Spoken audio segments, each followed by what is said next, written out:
New York State welcome to New York State Housing Stabilization Fund's webinar. I'm Helene Kaloyer, the director, and my colleagues David Hunter and John Connolly are with us today, and Tara Lawrence is handling the tech. Thanks, Tara. So we're going to get started. Today we're going to revisit the zombie law. We welcome any comments. Feel free to just, raise your hand or put in the Q&A that you'd like to speak, and Tara will unmute you. We're going to keep everyone muted because it's easier to hear each other that way. So we have a really great panel for you today, starting with Elizabeth Johnson, who's the Deputy Director at HPD's Neighborhood Stabilization Unit. Elizabeth, you want to go ahead? Sure. Let me see. Do I have control, Tara, of things? Yes, I transferred it to you. You have it right now. Okay. Let me pull up my slide deck. Sorry.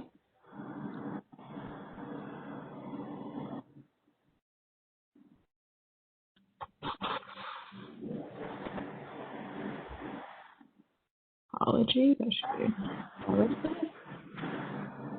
Okay. So thank you everyone for joining. As Wayne said, my name is Elizabeth Johnson, and I'm Deputy Director for the Neighborhood Stabilization Unit at HPD, overseeing our Zombie Homes initiative, so I'm going to talk a little bit today about the fieldwork and enforcement piece of our initiative and how that ties in with the zombie law.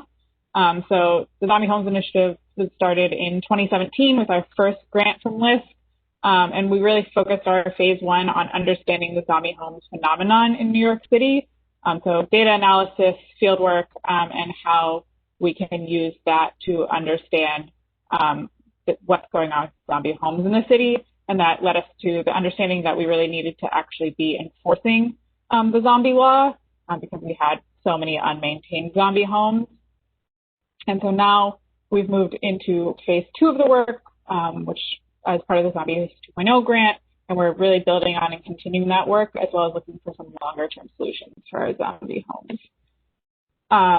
So just a quick overview of our enforcement strategy. When we started the initiative in 2017, we started with surveying zombie homes, and we found that most of the zombie homes, or not most, but a lot of the zombie homes we were working with were unmaintained.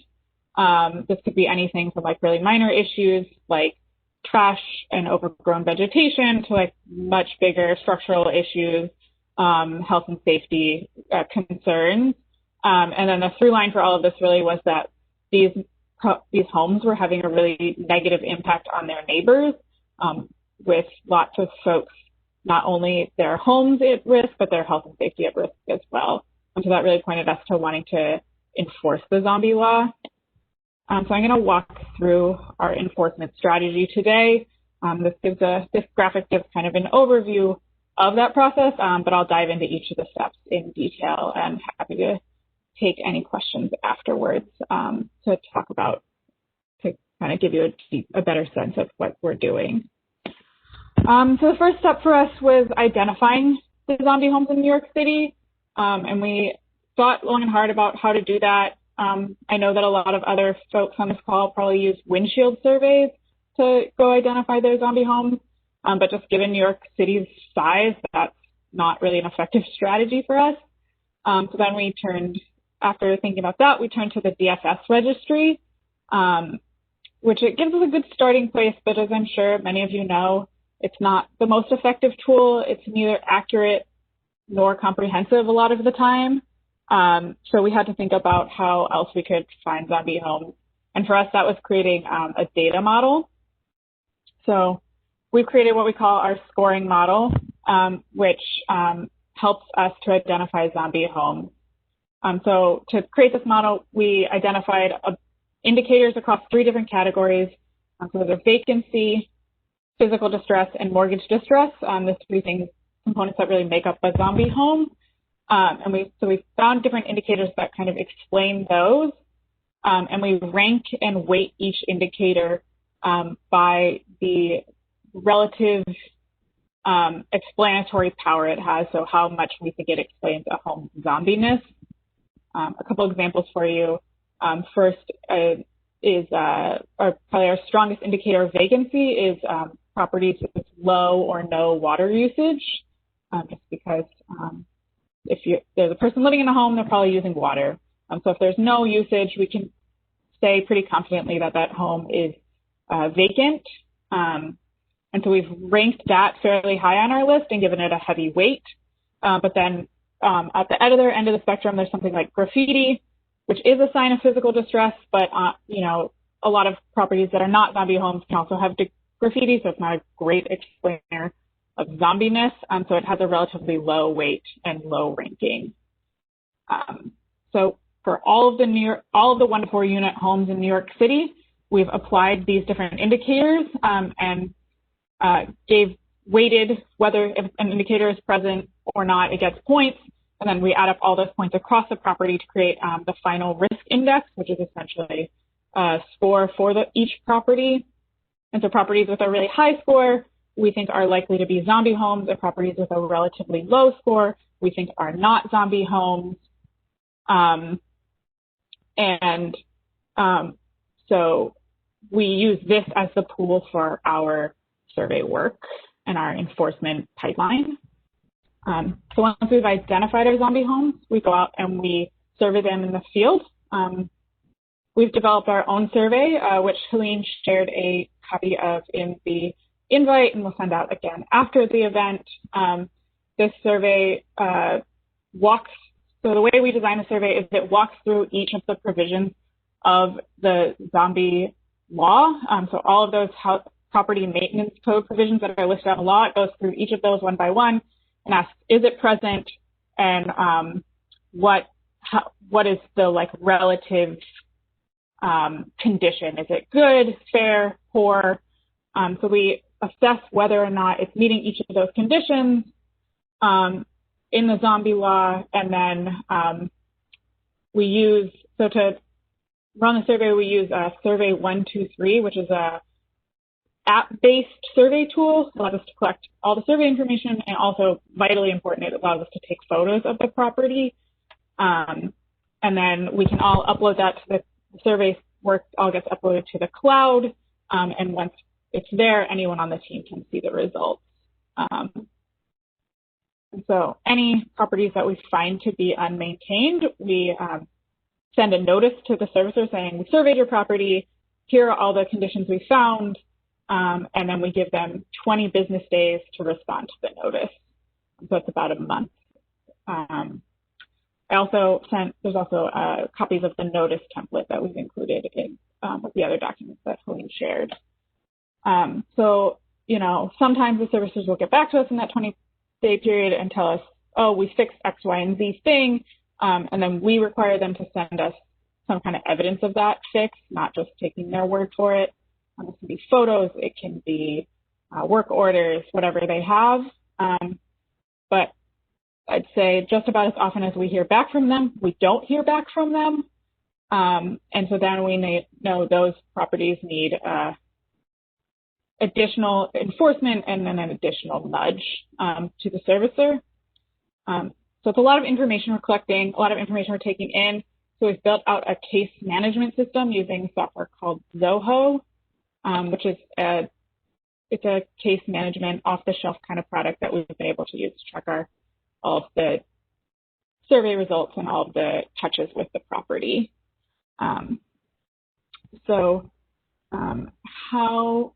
What have we learned from surveying? So first of all, we've learned that identifying true zombie homes can be really challenging. About a third of the properties we survey are either occupied or have an unclear occupancy status. So we'll go out to a property and we'll think it is occupied, or we think it's vacant, we think it's a zombie home, and then someone will walk out the front door. So that just points to physical distress issues that are unrelated to its vacancy status that we need to work through different channels to address. But we've also found, more importantly, that servicers are not maintaining their homes in accordance with the zombie law. We've had a lot of properties that have really bad structural issues that aren't being maintained properly, and we have sent notices to about 40%, a little less than 40% of the properties that we've surveyed, we've sent notices about saying they're unmaintained. And then, once we kind of assess the conditions of a property, we figure out what needs to happen with it. A lot of times we'll go out in the field and we'll find conditions that we can't wait for a servicer to take 20 days or even longer to respond to. We'll go out and see homes that have the front door wide open and are open to trespassing, or they have fire damage and other structural issues, or they've become sites for illegal dumping, and these need to be taken care of right away because they pose threats to public health and safety. So we've built out partnerships with our sister agencies, where if our field associate goes out in the field and he sees something is wrong, he has a system all set up where he can send it to our code enforcement or our Department of Sanitation and Buildings for immediate action. This has been a really good program for us. First of all, it's gotten the buy-in from these other agencies to the initiative, and second of all, it means the issues on these properties get addressed immediately without having to kind of wait for a negligent servicer to decide it's in their interest to show up and take action. And then the other route for us in enforcement is legal enforcement. So I'm sure you're all aware, in the zombie law, there's a provision that allows municipalities to take legal action if they so choose and collect civil penalties. And we've built a relationship with our city's law department to be able to do just that. So we refer unmaintained zombie homes to the law department to take further action. And so all that information we've collected over the course of our fieldwork becomes the evidence in our legal cases. This can include survey results, photos, the notices, any email correspondence with the servicers that we have, and any additional property research we do. We package those up and we send it to the law department for their further action. Elizabeth, could you just walk through for a second? It looks like you have a cover email and then there are two notices you send. How far apart do you send those? How does that work? So there's two notices there. They're for two different types of properties. Okay. First notice is for properties that do appear on the DFS registry, and it says, hey, you've got the property, you've registered this property as a zombie home, but we found it to be unmaintained. Please take action or we'll bring legal action against you for violating the zombie law. And the other notice is for properties that we survey that we believe are zombie homes but do not appear on the DFS registry, because we found a lot of times there are properties that seem to be zombie homes that aren't recorded. And so that one reminds the servicer of their obligation to report any known zombie homes and asks for them to do so in addition to taking the action to correct any issues there. And then the cover email is just the email that goes along with the notice as an attachment. And so all of that, as I was saying, becomes part of our evidence that gets referred to the law department. So to date, we referred about 43 properties, and we're still trying to get caught up from our COVID-imposed break that we had to take in our enforcement work, and have another, I'd say, like 35 to 45 referrals that are pending at the moment. That'll go to the law department fairly soon. And so Christina is going to talk a bit about what happens to the properties once we refer them. But I just want to talk a little bit before about that, about our enforcement outcomes and like how what value of enforcement to HPD.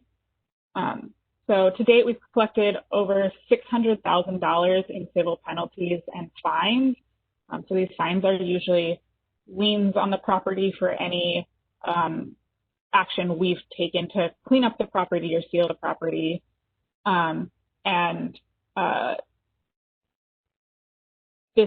These $600,000 is on for about 16 cases, so we have several that are still outstanding and need to be worked through.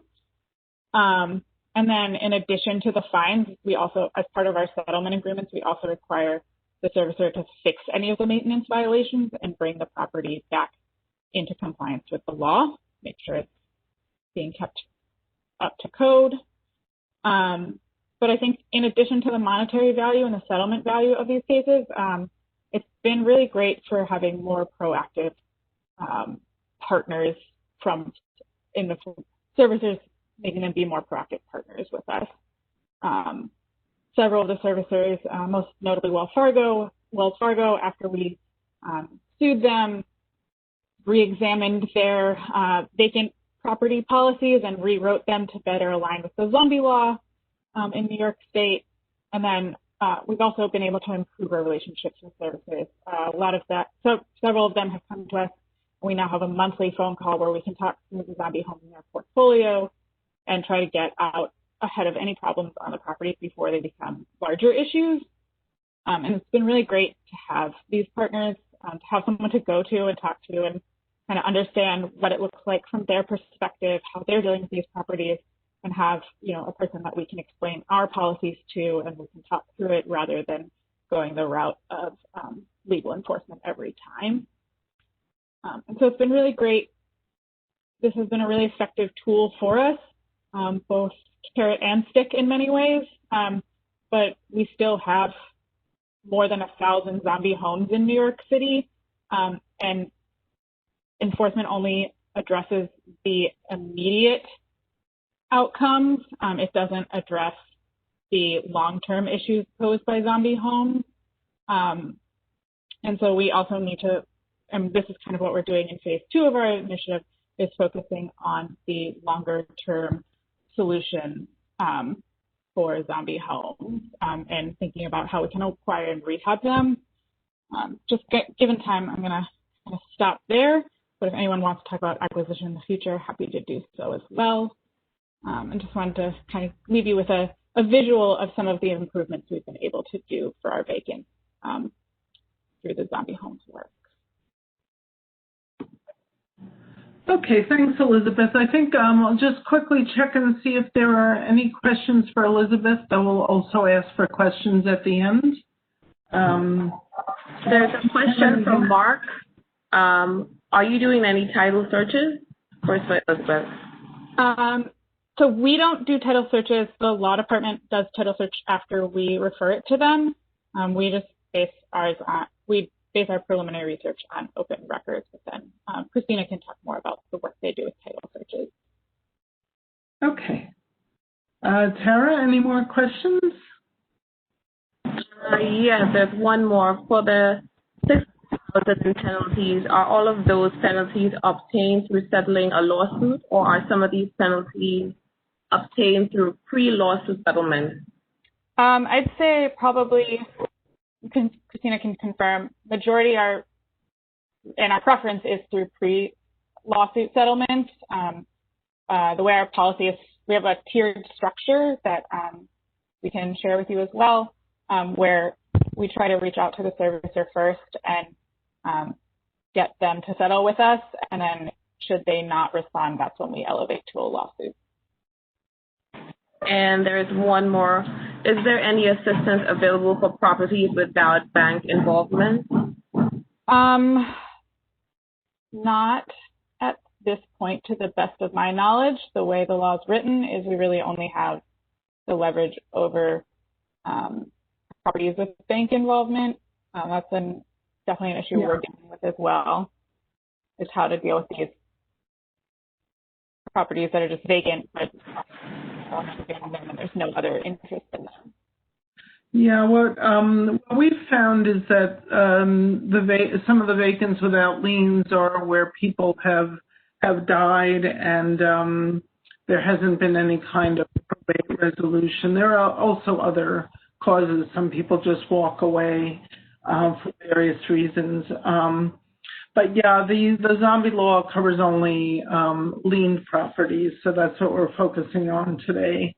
Okay, well, I think we'll take more questions later, of course, but we'll move to Christina Gonzalez. Thanks so much for joining us. Christina is managing partner at Linebarger, Goggin, Blair, and Sampson, and the firm plays a special role. It's Special Assistant Corporation Counsel and represents HPD in various actions in that role. So go ahead, Christina. All right, thank you.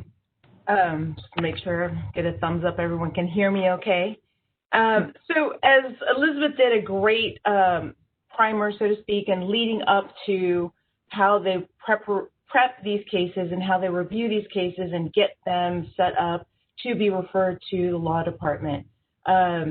So we are, as Helene mentioned, we are Special Assistant Corporation Counsel, so we contract with the law department to assist them in the collections of multiple different types of receivables owed to the city, but specifically in this to assist in filing lawsuits and collecting the amounts of civil penalties and liens and other improvement costs that are due to the city.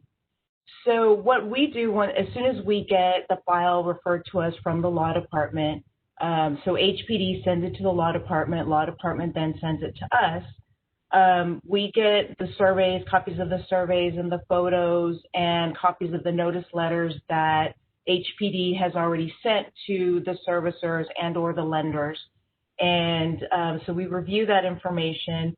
They do have some basic title information in the documents that they send us along with the surveys, but obviously one of the first things that we want to do is a basic title search just to see, because I will tell you it is a spider web sometimes of the different servicers and the different lenders, because these mortgages just are getting sold left and right. And, it's I don't know if they do it purposefully. I think they do, but it's really hard to track them down sometimes because it's JP Morgan as trustee for Chase Bank in the, this trust of the 123 company. And you're like, who the heck is this person or entity and who do I contact?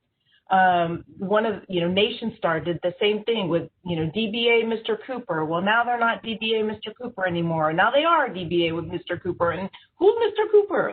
So that's really one of the most frustrating things with these banks and servicers is that they're constantly shifting and selling, and you don't always find those documents in the county records or, in the real property records. So you may not have the most recent assignment. You may have one from 10 years ago, and that's the only one that's of record, and you have to go with that. And hopefully at some point you'll find the right entity. And that's one of the biggest issues is trying to find the right entity or trying to find where the buck stops, because, again, one of the frustrating things is there's a lot of this. There's a lot of, well, it's them, it's not us, it's them, it's this other entity. And so really trying to track that down is one of the most difficult things to do from the beginning. But it's imperative to get the correct name of the entity and the correct address. Because if you can't find them, then it really doesn't do you much good otherwise. So the first thing that we do is try and find the right entity and the right address.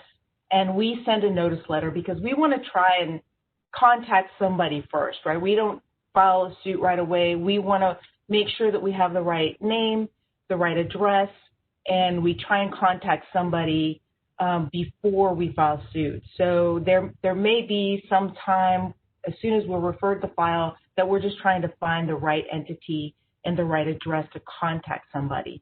So as I said, ways to do that are through the title search, also through the Department of State or Secretary of State search for that entity and see where they have registered, what the entity is that they have registered with the state and the address that's registered with the state. So sometimes you can send a notice letter to that address and it will get to a person or persons that will respond to you.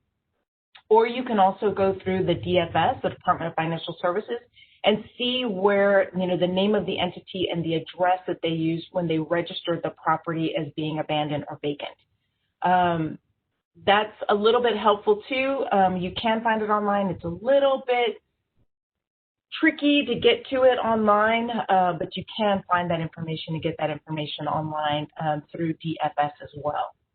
And once you have gotten that right information, sometimes too you might want to send the letters so that you are tracking them, so you can make sure that they are received somewhere and that you actually got an address, because I can't tell you, there's been multiple attempts at sending letters, and even when we're tracking them, they just never get delivered.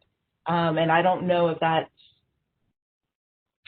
the post office not actually delivering them or it not being a good address and it doesn't get delivered, but it just is out there in the ecosphere somewhere and just never really gets to where it needs to go. So that, to me, means I need to find a better address or a better person or contact to get that information to. Along those lines, we have, in the process of all of this, found what we think are some good addresses, good contacts, and also attorneys for some of these entities, and we have provided that to HPD as well, and to the law department. So we do have what we think is a list of some, at least a good starting point to contact folks if you're having trouble getting a response from either the lender or the servicer. If you don't get a response to the letter, then obviously the next step is to file a lawsuit. So we have included in the invitation a draft of the summons and complaint that we use. And you're free to show that, or you can just look at it when you want to look at it at your leisure. We work with the law department closely in developing this, and it's very detailed. It's a verified complaint. It goes through, I just call it for ease, the zombie homes law. It goes through the law. It goes, kind of hits every step. It hits where the property is located. These lawsuits are filed here in New York City. They're filed in the Supreme Court of the county in which the property is located. So either Kings, Queens, Richmond, or Manhattan here in New York. So they're filed in the county where the property is located. We mentioned in the complaint, again, the address of the property, where the property is located, when the notices were sent, and when the inspections were done. And we just want to make sure that we show all of the attempts at notice that we've given prior to filing the summons and complaint, just so that they will see that there have been multiple attempts at contacting them before resorting to this.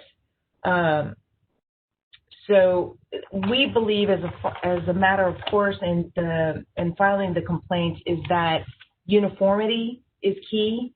So we want to keep it as uniform as possible. We don't really change up the format too much.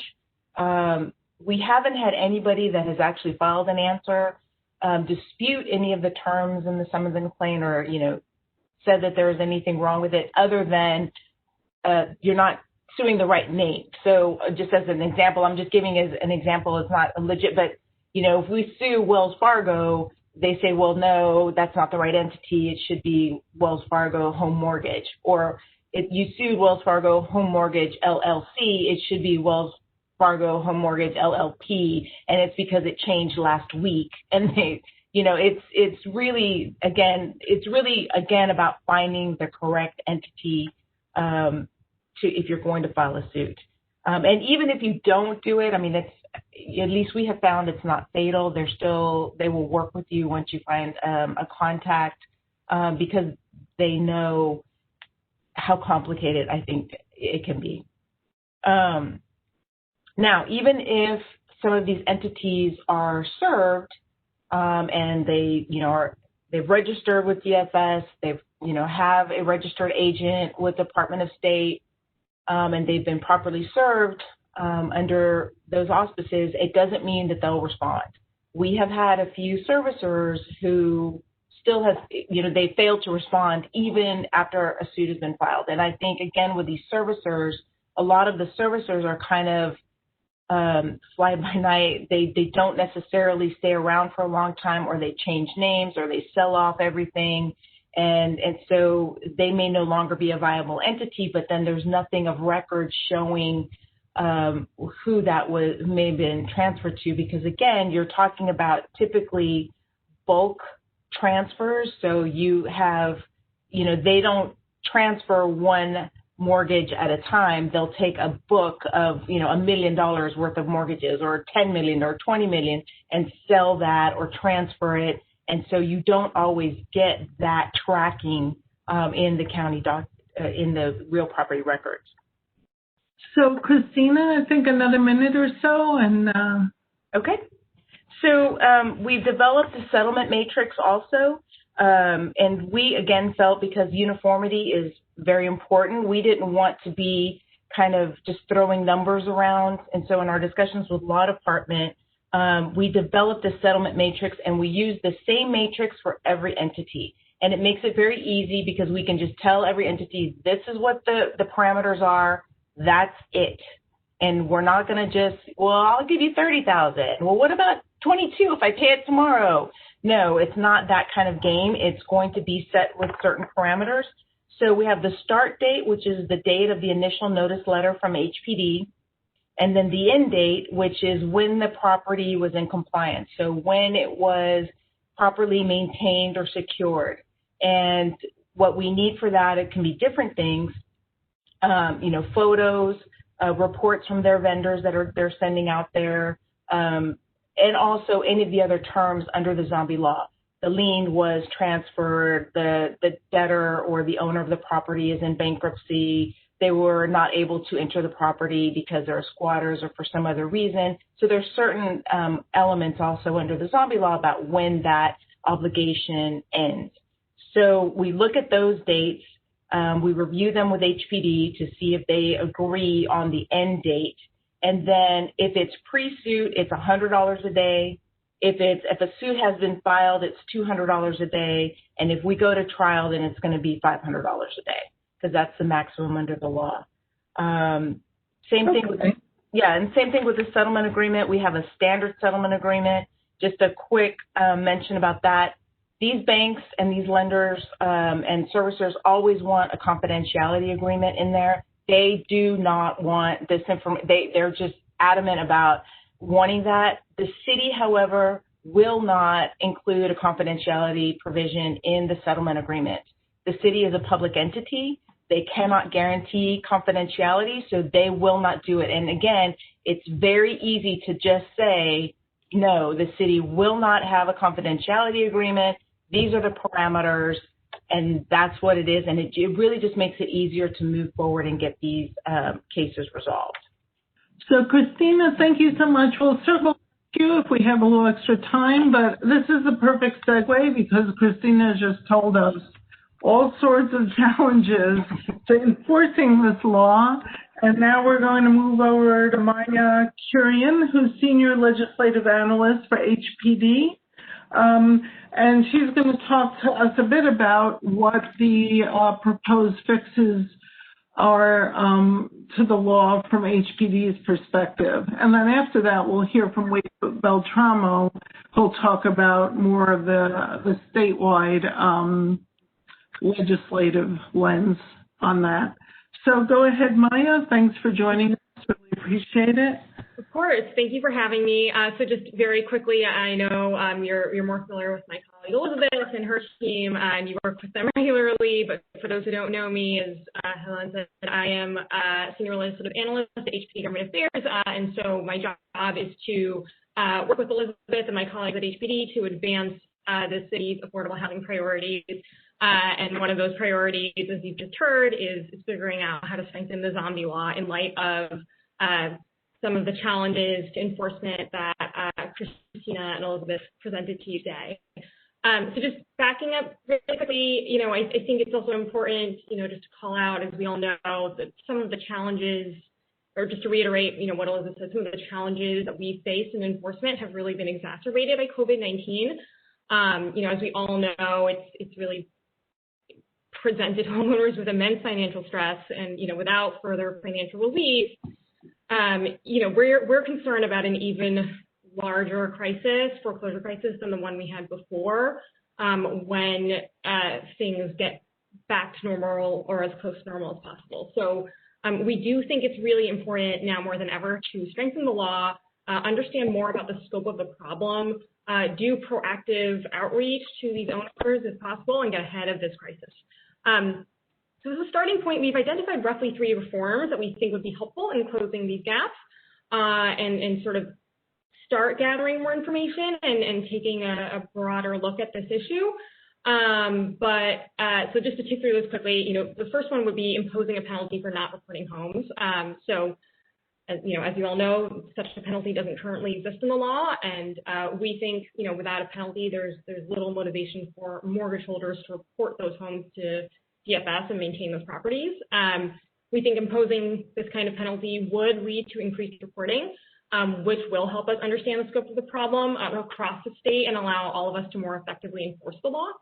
The second thing we want to think about or we're interested in doing is increasing the penalty for failure to maintain from $500 a day to $1,000 a day. I think a lot of these mortgage holders, I'm going to try and be delicate here. A lot of these mortgage holders, certainly have large resources, is the way I'll say that. And so we think that $500 a day isn't always a big enough deterrent to ensure maintenance. And so kind of speaking to a little bit of the carrot and stick approach that Elizabeth mentioned, granted this is more of a stick, we think doubling that penalty may be more effective in guaranteeing that mortgage holders uphold their obligation to maintain and that these properties don't deteriorate further. And then the third thing we want to do is really require more information about lenders, servicers, and property managers. As you've heard, once again, that there are some gaps in kind of reporting and the information that we have at our disposal. So, for instance, the registry, while great and very helpful, it doesn't include information on lenders, even though both servicers and lenders are responsible for maintenance. So we think that requiring reporting for both servicers and lenders and contact information for anyone involved with this property would, once again, just facilitate enforcement efforts, allow all of us to develop targeted, effective strategies for zombie homes. And, certainly in our case, and I'm sure all of you as well, we all have tools and resources to kind of help reach these owners depending on what their needs are. And so kind of understanding what the issues they're facing are and being able to get to them and help them before properties get to such a point, I think is also going to be key for us too. So those are, as I said, some of the 3 big things that we're thinking about and are interested in pursuing as reforms to the law. But we would love to hear from all of you about your feedback on these ideas, whether there's other reforms you think are key, what you're thinking, how we can work together to kind of strengthen the law and get ahead of this crisis and take it head on. But also talking now, I know Wade has more information to share, but please let me know if you have any questions on any of this or, any other thoughts that you'd like us to share. So thank you, Maya. And yeah, we're going right now because as usual, we're running a little tight on time. We're going to move over to Wade, but then we're going to circle back. We're looking to take about 10 minutes at the end for more questions and for input and ideas from everybody. So Wade Beltramo is the General Counsel for the New York Conference of Mayors. It's becoming like the Late Show where he's a regular guest, you might say, on these webinars on various issues. But go ahead, Wade. You have about 5 minutes or so. Yeah, I'll be really quick. I just want to give here, dealing with vacant and abandoned properties, zombie properties, has been a main issue for the Conference of Mayors and local governments from across the state. Really going back to, a long, long time. If you look at the history of dealing with blight and the law, the Constitution was amended back in 1938. The Urban Renewal Law was put in place soon thereafter and has gone through many iterations. But the kind of modern effort to deal with vacant abandoned properties has its roots as a result of the Great Depression and the mortgage foreclosure crisis. And you can see here it's just some of the success. I will tell you that dealing with the state legislature is a challenge. No doubt about that. Getting things enacted can be frustrating. It can seem like a Sisyphean task many times. But we have had success over the years. The land banks program was put in place back in 2011, and we have many land banks, I think the current number is 25 land banks operating throughout the state with a great degree of success. We still have other communities that need a land bank. And they're designed and intended to deal with abandoned properties, specifically properties that go through the foreclosure process. We're coming up on the 5th-year anniversary of the zombie property law, which was, it's a substantial law, and many, at the time it was enacted, many states looked at New York as kind of the leader in this field in holding lenders and servicers accountable. And just recently, most recently, one of the successes we had legislatively was shortening the redemption period for tax foreclosures on in-rem tax foreclosures on abandoned properties. Now, this hasn't really been used a lot. It just went into effect at the beginning of 2020, and of course, then we had a pandemic, which has thrown everything into kind of chaos as far as implementing programs. But I bring this up to show that, hey, we have had success across the state getting legislation enacted. And I should say, note, there have been many amendments to the land banks law. There have been some other programs that have been put in place.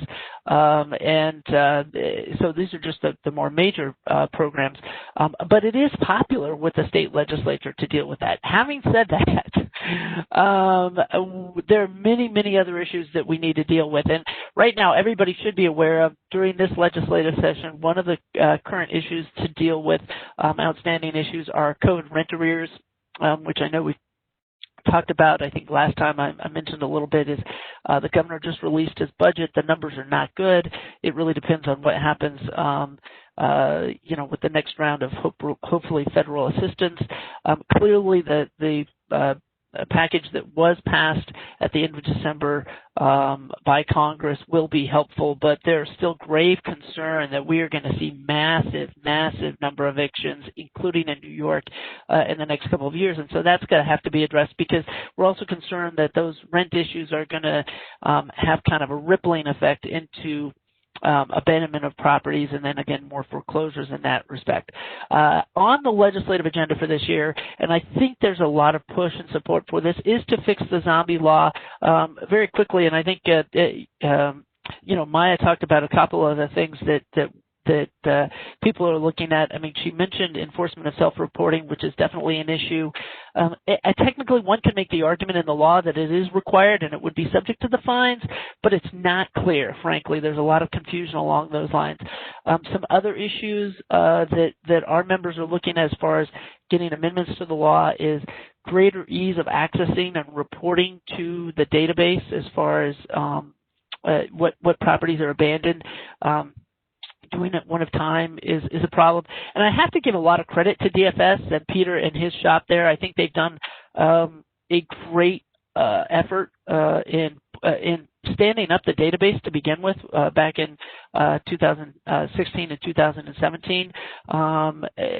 They didn't ask to have that foisted upon them, the responsibility of administering this program, but I think they've done a very good job. I know a lot of people are asking for, and including DFS is asking for, funding. I think that's important. I'm not sure how likely that is to happen this year. The state is facing some severe fiscal issues, and I mean, by all means, people who are involved in this area should make the ask or advocate for that. I think there are going to be some significant challenges with getting them any more money. It doesn't hurt to ask, but just manage our expectations along those lines. One of the other things I would point out before going back is to really address and the question of equitable remedies in that respect. And so, in that respect, the law only provides for the civil imposition of a civil penalty, and a lot of times if you're in court, you might as well ask for other equitable remedies as well, like the property owner or the lender to take certain action. Now, we've had many reports of many attorneys asking for that, even though it's not necessarily a remedy that's listed under the zombie law, but I do recommend that be something that we put into the fix for the zombie property law. Another issue to point out, and this is one of the challenges as well, is we have a law in the books that allows for, there's been some discussion already that the zombie law only deals with mortgage encumbered properties, right? And mortgage encumbered properties only represent a fraction or portion of the total number of abandoned properties in the state of New York. Some estimates about a third. It varies, obviously. And we have been advocating for a long, long time for a fix or improvement to Article 19A of the Real Property Actions and Proceedings Law to make that law more user-friendly and accessible. There are only certain things that you can do, and I'll finish this to note here, that, procedural due process, that's not going anyway. It's a constitutional protection, and everybody has to comply with that. Whatever law we create or amend or put in place at the state level is going to have to deal with that. But 19A could be made better to make the process more user-friendly, and we could use that process for both mortgage encumbered and non-mortgage encumbered properties to get those into court before a judge. Helene we did a session on that and about how people are using that as it is now.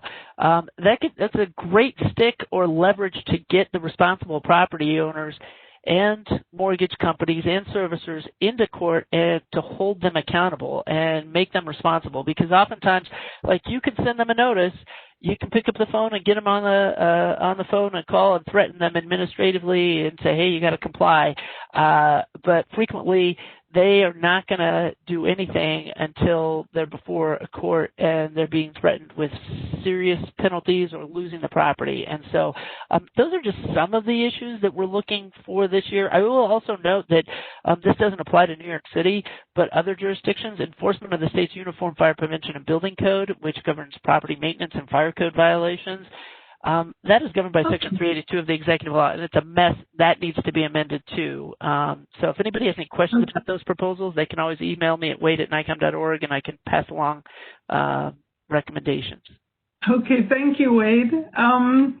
So what we're going to do right now is we have Lee Terry, who's from City of Syracuse, Senior Assistant Corp Counsel, who's going to jump in and say a couple of words. Tara, if you could unmute, say a couple of words about what they're doing in Syracuse. Yes, he's unmuted. Okay. To be quick here. So recently we began a 4-step process for attempting to engage mortgagees and servicers on zombie properties. The process involved at least 4 formal letter contacts being made, with copies being sent to any viable email addresses prior to bringing a suit. The point of the series of contacts was to make sure that we've made every reasonable attempt to engage the mortgagee and servicer before bringing suit, so that if there is an engagement and we need to file suit, that a court evaluating the matter from both a fairness or a legal perspective would be compelled to find in our favor and impose a meaningful penalty, given the ample notice. If we file suit, it isn't a question of whether we win or lose, but just how much we win.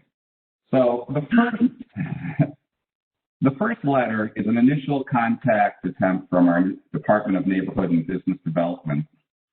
This initial letter provides notice to the mortgagee and servicer of their failure to meet their obligations under the zombie laws, attempts to begin a dialogue to obtain voluntary compliance, and warns of monetary penalties. It serves to establish a notice date for penalties if we ultimately have to file suit. The second letter is a warning from our law department. Just by virtue of being from our law department rather than the Department of Neighborhood and Business Development Department, it is decidedly less friendly. This letter provides a detailed notice to the mortgagee and servicer of their obligations under the zombie laws, requests an explanation of their failure to comply with their obligations, and requests a plan for correcting code violations within 30 days. The third letter is another letter from our law department, which is our official 7-day pre-suit notice. It advises the mortgagee and servicer of their continued failure to meet their obligations and advises that if the zombie duties are not stalled by a foreclosure action, which is sometimes what they mistakenly think, and that we may file suit if we don't receive an adequate response.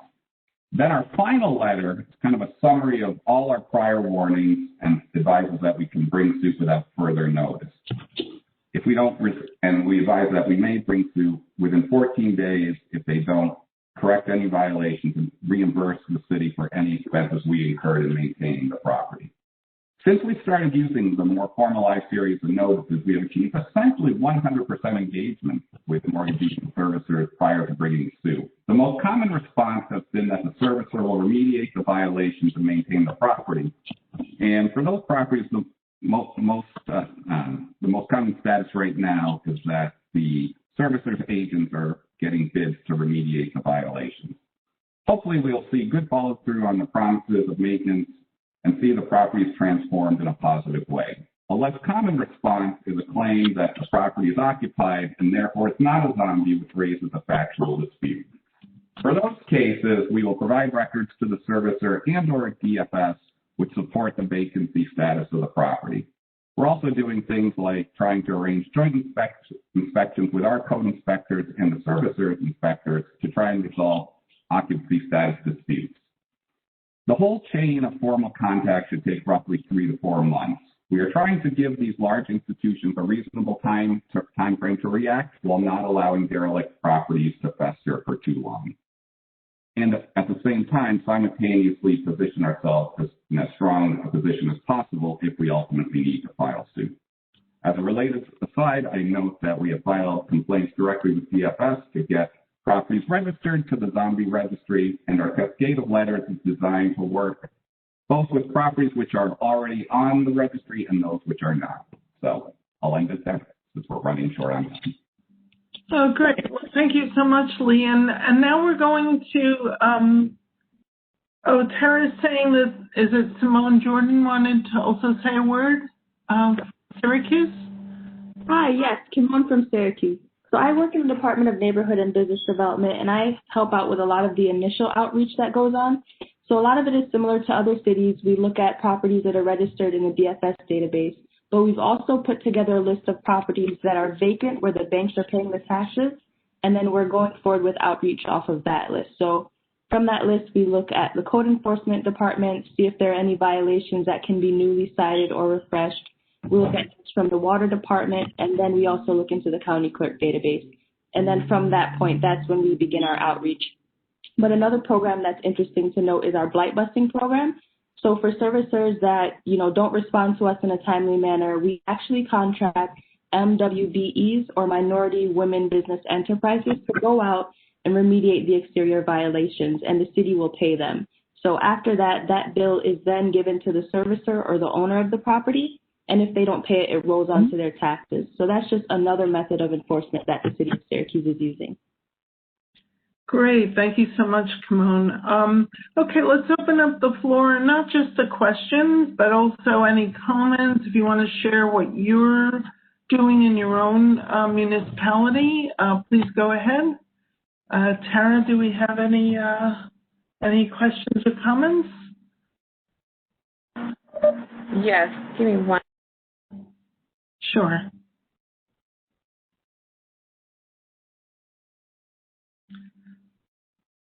And while Tara's looking, I'm going to just mention transparency is a big issue. Wade, I think on your list you did say, clarifying when information can be shared. Right now, this registry, DFS registry, is confidential, and that has made it really hard for municipalities to share information with each other.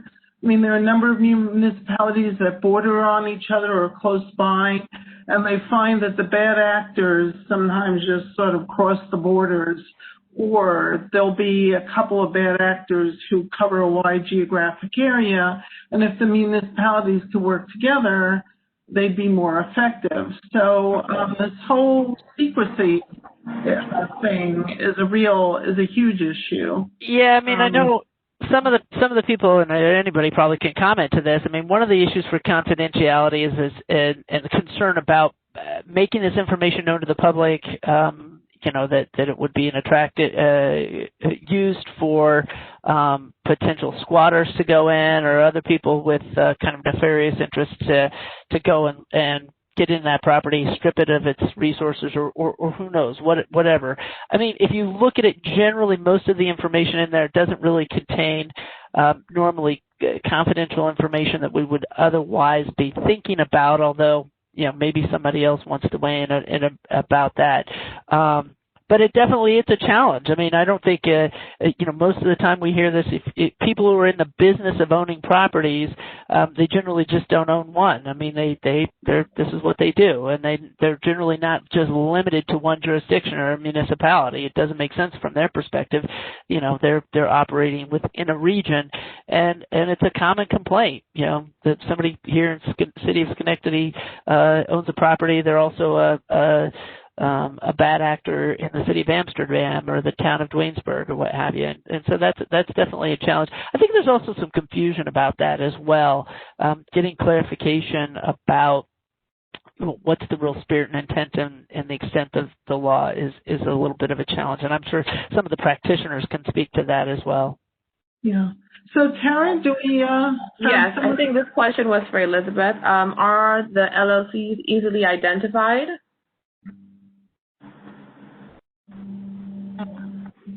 Christina, jump in here as well. I mean, no, LLCs, everyone knows LLCs are super hard to identify who's behind it. LLCs, though, we've usually found are more of an issue with the ownership, and we're really focusing on who's the lien holder. So it's, unless we're going to strengthen the LLC transparency laws, I something I don't really have an answer for. But Christina, any other thoughts on that? Right. Yeah, and we're not really, as Elizabeth mentioned, we're not really looking to the owners. We're looking at the lenders and the servicers. So if you're talking about the owner being an LLC, but it is to the extent that, again, especially the servicers are very complex organizations, and so they're not always easy to identify. But you can only, there's a lot of information on the internet, but you can only go so far, and it leads you down a certain path, and you go as far as you can and hope for the best. This just a follow-up to Elizabeth and Christina. Just for clarification, you're at that point where you've come to the determination that the owner has walked away, or there's no juice to squeeze from the owner at that point, right? I mean, the only viable actor left is the lender, right? Right. Typically, too, these properties are in foreclosure, essentially, so that's another complicating factor. So we're not looking to the owner. We're looking to this is very specifically for the servicer and the lender is who we're looking for to make these repairs. So Tara, other questions? Yes, this question is for Wade. Foreclosure is often a stipulation on the order of consent. With the moratorium in place and the dwindling time frame of the ZG 2.0, are there any alternative solutions to foreclosure that might recommend until it's lifted in order to strive for this goal? Well, I don't know. Maybe Christina could fill in on this as well. I mean, one of the problems, and this is what we've recommended, to be honest, and when I talk about equitable relief under the law, the only potential penalty for a violation of any of the provisions under the zombie law is the $500 per day civil penalty, right? That hasn't stopped attorneys, and I've recommended, even though it's not in the law, for you to ask for that relief before the court. Now, you're kind of going there and you don't have any authority to do that. But the other thing to do, too, is like, hey, Your Honor, not only do we want the $500 per day penalty, but they need to act, right? They need to either release the lien or discharge the lien, or they need to be taking kind of a more expeditious approach or step to completing the foreclosure process. And again, it's not in the law. We'd like specific legislative authority for that.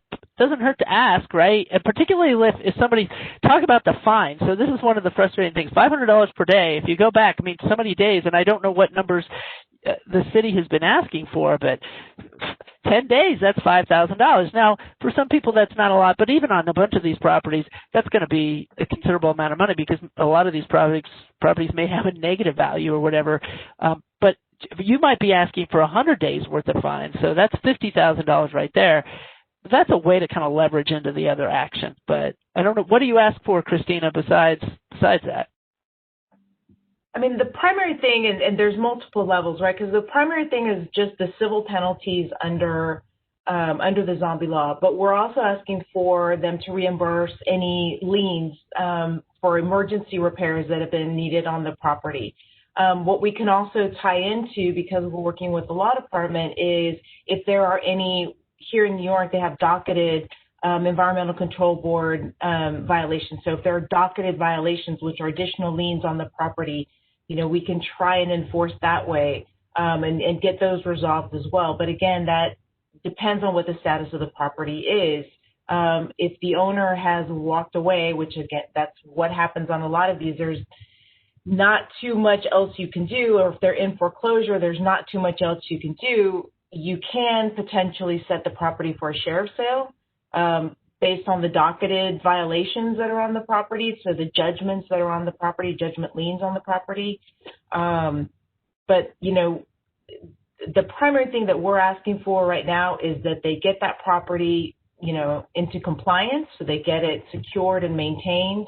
They pay, and part of the settlement is paying for any liens, especially emergency repair liens on the property. But other than that, I mean, one other situation that we had is potentially transferring the property to the city so that the city can then develop low-income housing on it. So that's another maybe kind of option, but as far as like other remedies and other things that we're asking them to do, the lien holders to do, or the servicers to do, we really haven't explored other options or needed to necessarily at this point. There's one more question. This is for Christina. What are some affirmative defenses you commonly encounter in litigating zombie cases, and how have you responded to them? I mean, it's the typical statute of limitations, statute of frauds, unclean hands, we don't own the property, we don't possess the property, we don't control the property. It's all of this, just the standard ones, and I won't say I ignore them, because as a practitioner, that's not what I would do. But they file standard affirmative defenses, and just to file an answer.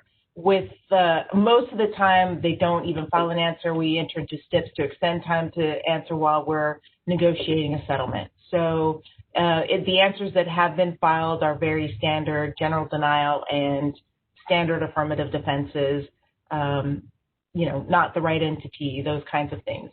But typically it's just they file something because we've already extended it so many times, and we just need them to file an answer so that we can move forward and finish the settlement.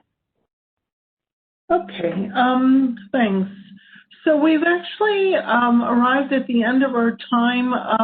I think we could all stay on a minute or two longer if there are any further questions. And I think Eric Ferraro, if you're still on and interested in saying a little bit about, there's a regional approach in the capital area for dealing with bad actors. Are you still with us, Eric? Tara, do you see Eric?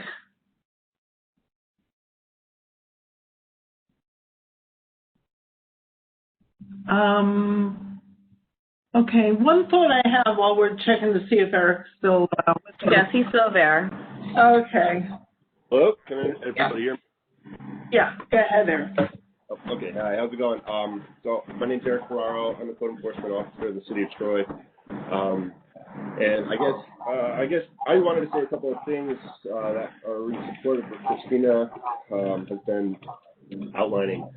A lot of the strategies, and Maya too, and Elizabeth, a lot of the strategies we employ in the city of Troy, and we've come across some of the same types of hiccups and hurdles.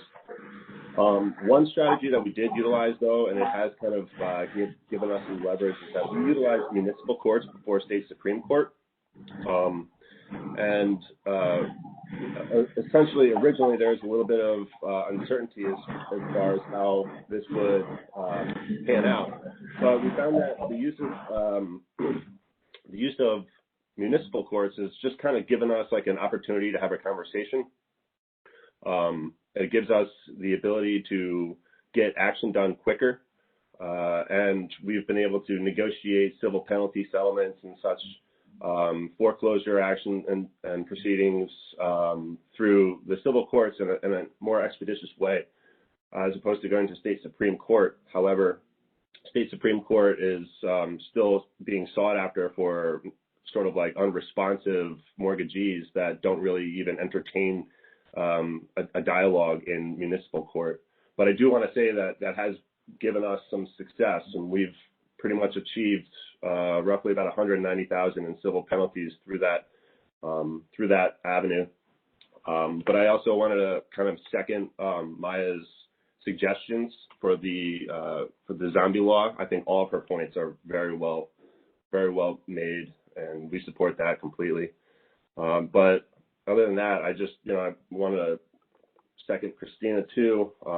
Those practices that she's been employing, we've done here, and we've seen a lot of success with it. Thanks, Eric.